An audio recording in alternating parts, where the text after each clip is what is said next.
to preserve and protect our religious liberty. The First Amendment guarantees our right to practice our faith as we see fit, not just during the holy days, but all the time, always, wherever. It doesn't make any difference, and whomever we wish. We'll be fighting, because I think it's an important thing, we'll be fighting as part, Common Core, and we're going to protect totally the First Amendment. Well, he's a handsome-looking guy. I guess we want to get to some questions. Okay, let's do that. You want to do that? Let's do that. Go ahead. Mr. Trump. Yes. The first question, national security in Israel. Right. Do you prefer the use of executive agreements or the treaty process in foreign relations? And what's your position on the so-called Iran deal? And how would your administration, under your leadership, deal with relations with Iran and the Middle East? Okay, good. I like the treaty much better. It's a much stronger agreement. It would have to go through Congress. You'd have to get it approved. I mean, this deal that's being made with Iran right now is a disgrace. It's a disgrace.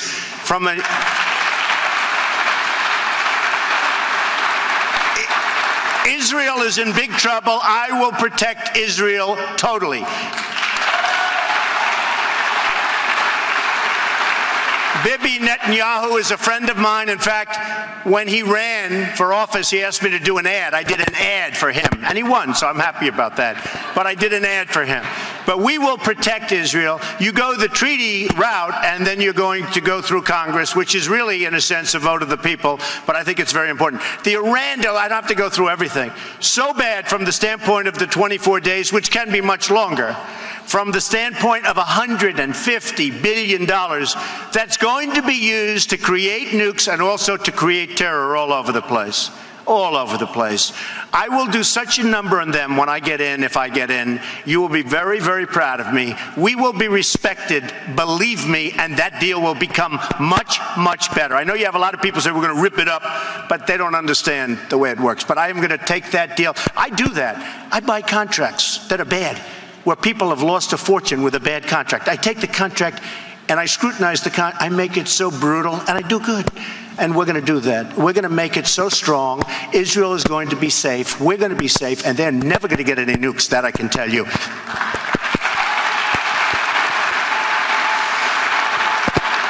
The only thing I hate about the timing, because money is a very important thing for our country. We owe 19 trillion. It used to be 18. Now we have to start saying 19 because it's going up. And it will start going up very, very fast now because of Obamacare and other things which are costing a fortune. But $19 trillion. The thing I hate so much, we're giving to Iran $150 billion. And by the time I get there, assuming you folks decide that I'm the right one, by the time I get there, that money will all be gone. It'll all be spent. It'll all be given to a lot of people and a lot of bad people. And that is so sad. And it's going to go very quickly. They're going to give it away very quickly. They can't give it to them fast enough. A horrible deal, an incompetent deal, done by incompetent people. And they should be ashamed of themselves. But we will make it good.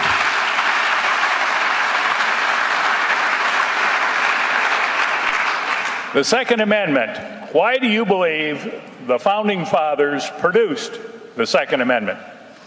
Well, I believe strongly in the Second Amendment, and it's something we need. We need it for security. We need it for safety, unabated. We have to have people checked for mental health problems, the mental health institutions. And if you look at places like New York and others, they've cut back so far that we have people with serious mental health problems, and we're going to do a lot to fund that because we have to get these people back in the hospitals. But I'm a very, very big Second Amendment person. One of the things that I've seen over the last little while that is so absolutely ridiculous, I mean, totally, is taking the guns away from the military.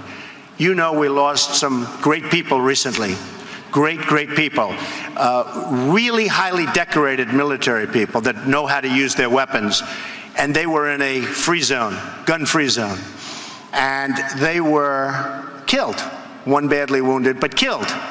And if they had the guns, that wouldn't have happened.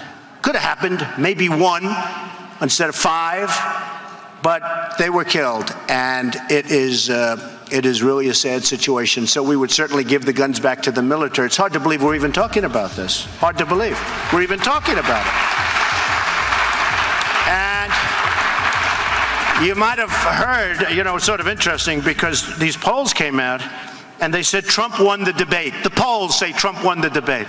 And they say that the newest poll just came out this morning. Trump, 36, not on the debate, this is the big deal. Trump, 36, Carson, 12. And then Reuters just came out, Trump, 35, Carson, 14, Jeb is 8, and he wants Common Core. So when people hear he wants Common Core, I think, and he's weak on immigration, those two things I think are not so good. So we're honored by that. But I will tell you, we will keep that Second Amendment. And I was just going to say a little story is that when we had the 2 prisoners escape, rough guys, had guns, very dangerous, upstate New York. They came, the first people ever to escape from that prison, maximum security. A woman and her husband were on television. She was petrified, but she was always against guns, always against. And the husband wanted the guns for protection and maybe for other things, but for protection. A lot of them like it for recreation, but we're talking for protection.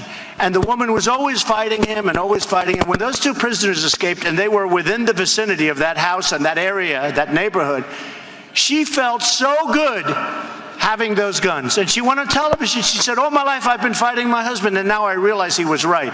And I thought it was a great story. So I tell you that story. Have a good time.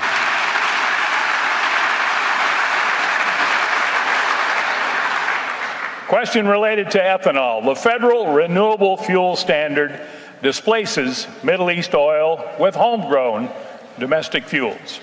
As president, will you support our national security with the renewable fuel standard? Okay, yes, and I've a very strong yes. There's no reason not to. We need it. We need every form we can get. Ethanol is terrific, especially with the new process. And I am totally in favor of ethanol, 100%. And I will support it.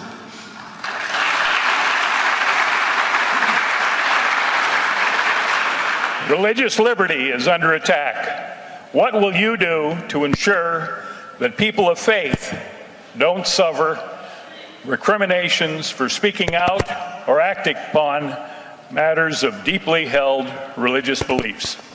Well, I think you can see where I'm coming from, and I feel so strongly. In fact, it was mentioned in my second paragraph. Religious liberty is so important, and I will fight for your liberty like nobody can fight, because I'm a good fighter. I will tell you that. I'm a good fighter. And I win. I really win a lot. And we will win.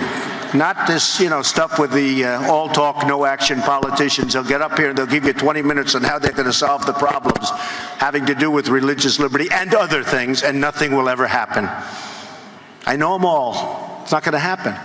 I will fight and I will get it done. One thing, coming over in the car with some of the folks in the car who are really friends with almost all of you, great people, I was talking about the word Christmas. You go to a store in New York City, they don't have Christmas anymore. They don't put it up.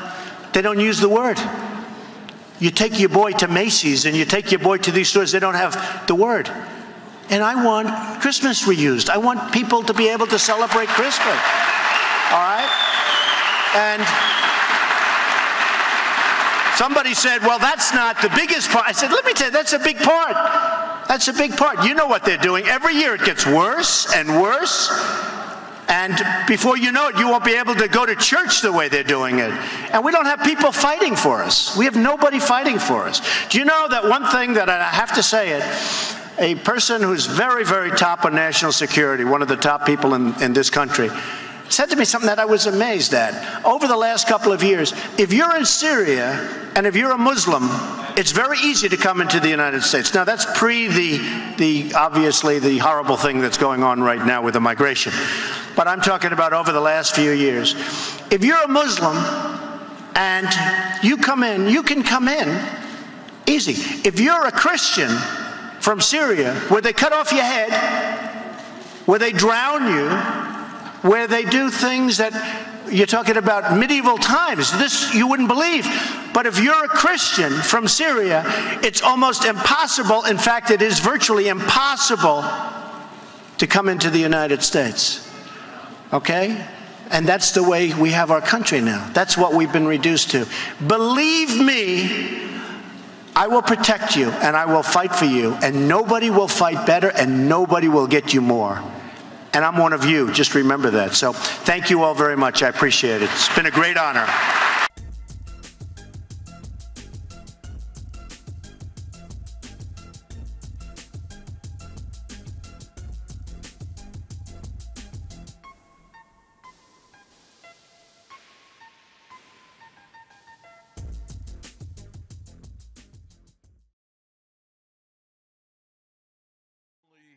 For what you do in fighting for women's rights, but for what you're doing to expand and improve our democracy.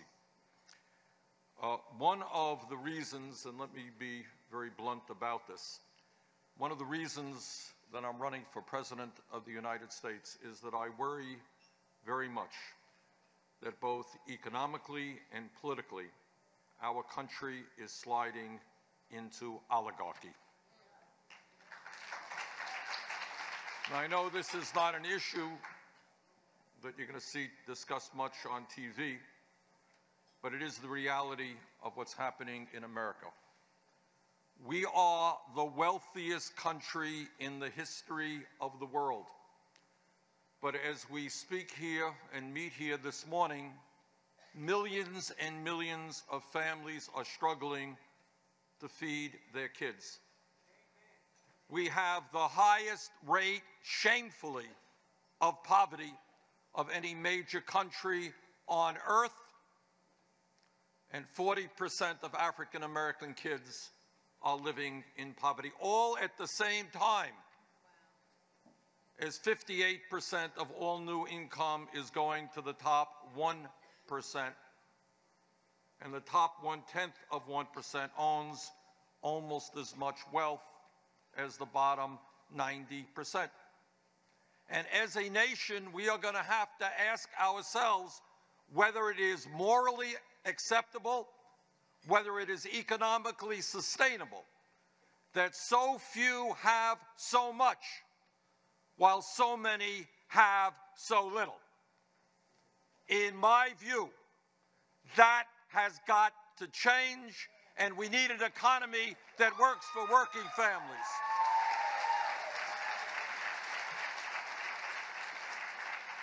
But it is not just economics, it is politics.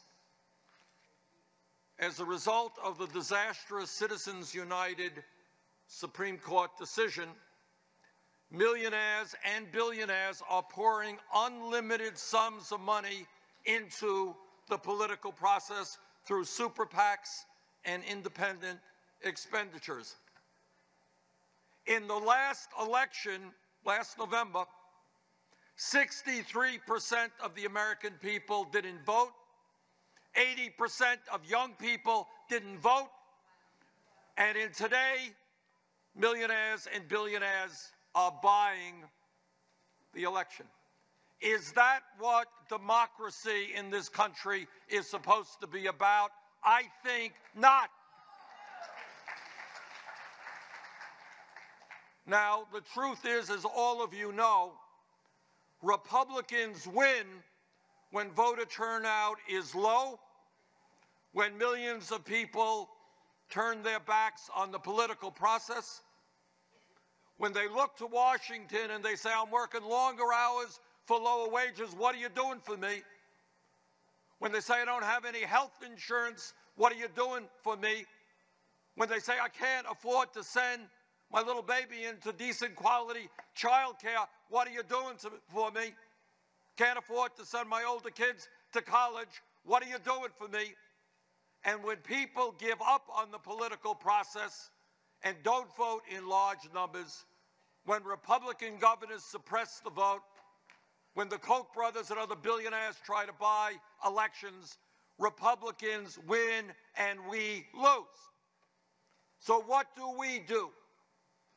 What we do is make it clear that in this country, we need a political revolution.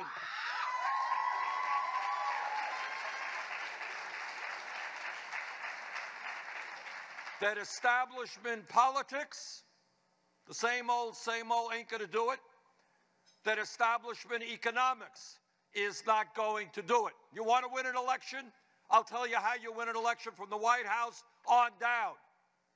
You rally millions of working class people who have given up on the political process.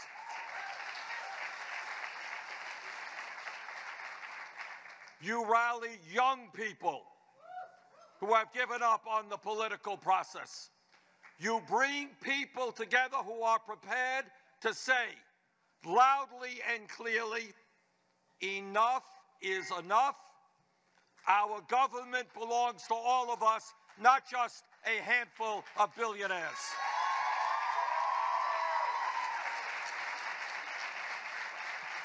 And if we do not do that, and if this is a same old type of election, and if millions of working people and young people do not participate, Republicans will win and we will lose. So let me tell you, I am extremely gratified in my campaign so far that we have rallied hundreds of thousands of people to come out to our meetings and our events, that we have 750,000 individuals who have made campaign contributions, not million-dollar contributions to super PACs, but $30 apiece. More individual contributions than any campaign at this point in a campaign in American history.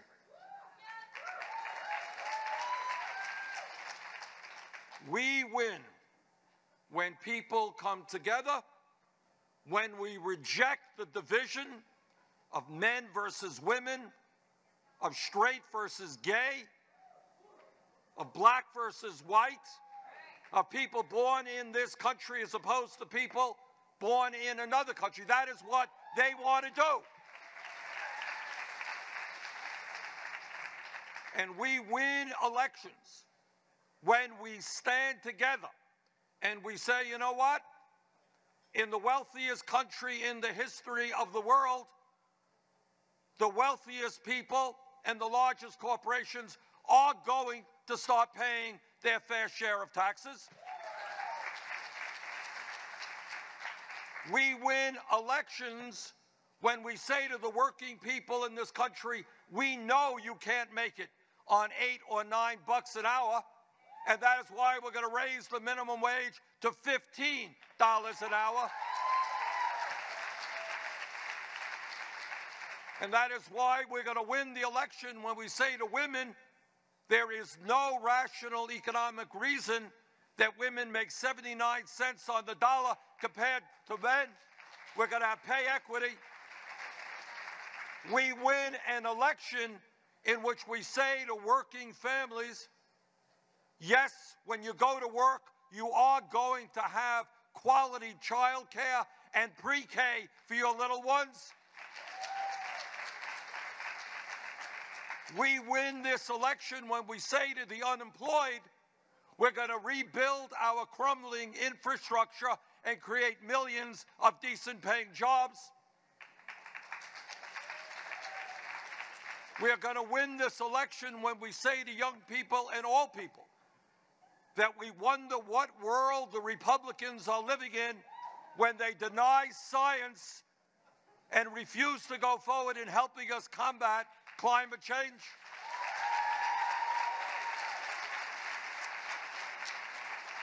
We win this election when we make it clear that women have fought too long and too hard to lose control over their own bodies.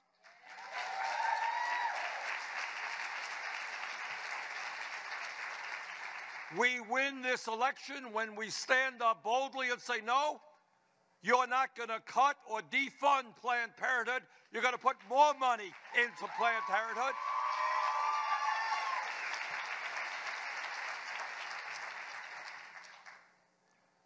So, sisters and brothers, we are at an historical moment in American history. The crises that we face today in many ways are worse than at any time since the Great Depression of the 1930s. And in my view, what this election is about is not just electing a president. Far, far more significantly, it is about transforming the United States of America.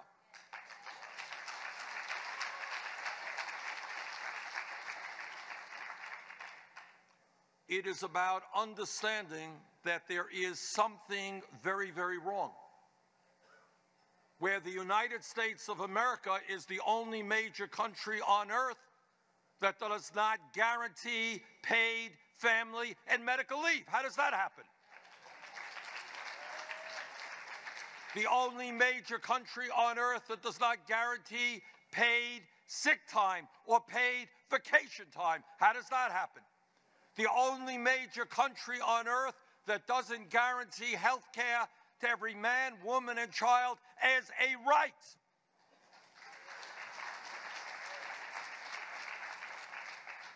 So what this campaign is truly about is to bringing people together by the tens of millions. And that's tough. That is tough stuff to do. But if we do that, we're not just going to win this election, we are going to win it by a landslide. Because what happens is, how many people in your communities believe, as the Republicans do, that we should cut Social Security, cut Medicare, cut Medicaid, cut federal aid to education, and then give hundreds of billions of dollars in tax breaks to the top 0.2%? Nobody believes that. But Republicans can win elections because so many people have given up on the political process. And what this campaign is about is revitalizing American democracy by bringing people together to stand up and fight for the promise of what this great country can be.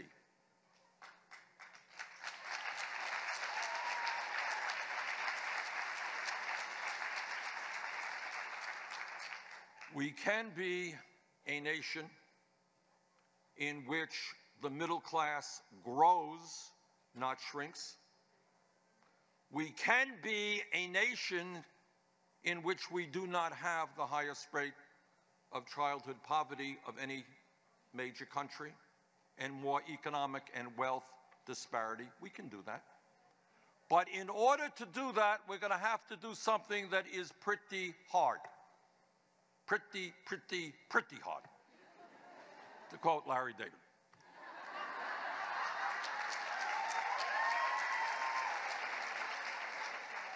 And this is what we have to do.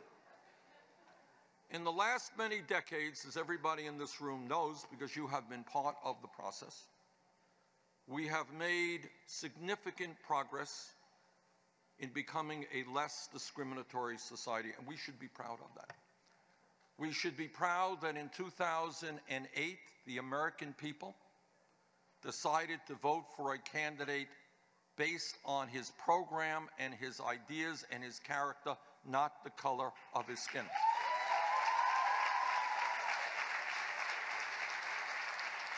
We should be proud that all over this country, as a result of your efforts and those that came before you, women have made extraordinary progress in breaking down discriminatory barriers.